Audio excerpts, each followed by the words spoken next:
Good day, my name is Sky, and I appreciate you spending some study time with me. I'm here to help you make money in online poker by teaching you key strategies and getting you to take action. We're diving right into the action this week, and by action, I'm talking about the action step that you're going to take as soon as you finish this podcast episode.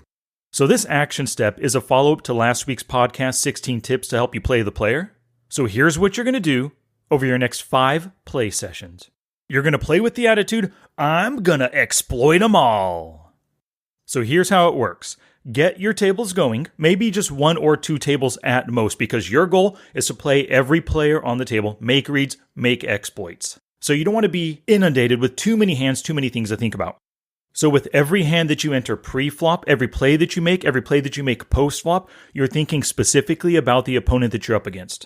And you're going to have a tick sheet with you, and at the top of the sheet, write down exploit them all with an exclamation mark. So you're going to play your normal game, but with every move that you make, you're taking your opponent into account. So let's imagine pre-flop. Somebody open raises, you look down at pocket aces. You're probably going to 3-bet, right? But then you look at the players left to act, and you see, holy cow, these 3 players still to act, they love to 3-bet squeeze. Instead of 3-betting with my aces, which is what I would normally do, I'm just going to call to try to get one of these players to 3-bet squeeze, and then I'm going to come back over the top. Or instead of calling to elicit a 3-bet squeeze, maybe those players are so aggressive that are still to act, you just 3-bet smaller. You go to 7 or 8 big blinds to make it look bluffy. Your smaller 3-bet's going to look weak. They're going to come back over the top with a cold 4-bet potentially. Or maybe they'll just call. And now you got to go post-flop. But you're specifically making plays with your pocket aces, and you're doing that because you're paying attention to your opponents. Maybe in a different hand, you were the pre-flop raiser, the big blind called. The flop comes down with 2 hearts, and you have a top pair hand, let's say. Your opponent donk bets 1 big blind. Well, you got to ask yourself, what's he doing this with? Those tiny little donk bets are often blocking bets with some kind of a flush draw, or maybe a straight draw, or a weaker pair. You got top pair right now. So you're not going to let this player get what he wants and see a cheap turn. You're going to come in for the raise for value, and you're going to make it a size that overcharges any draws that he has, and if he folds, so be it, you took down the pot. But if he calls, he's overpaying for those drawing hands.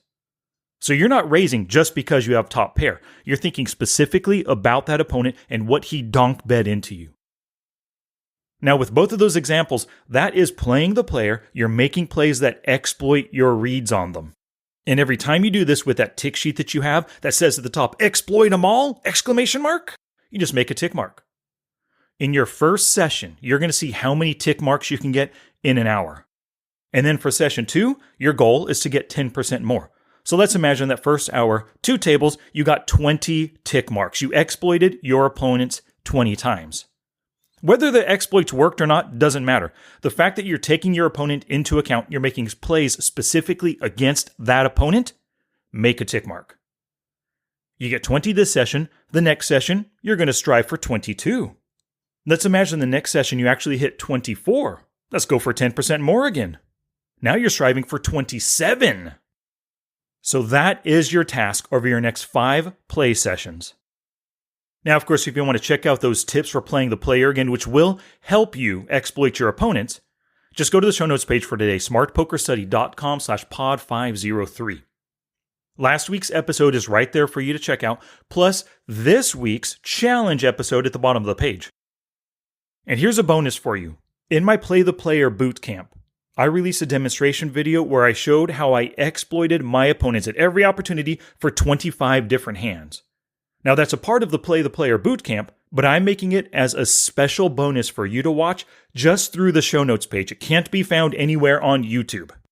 So go to the show notes page, smartpokerstudy.com/pod503 to take this challenge seriously, play your own exploit 'em all session, then watch my demonstration video, and then 4 more exploit 'em all sessions with a 10% increase in your number of exploits each session.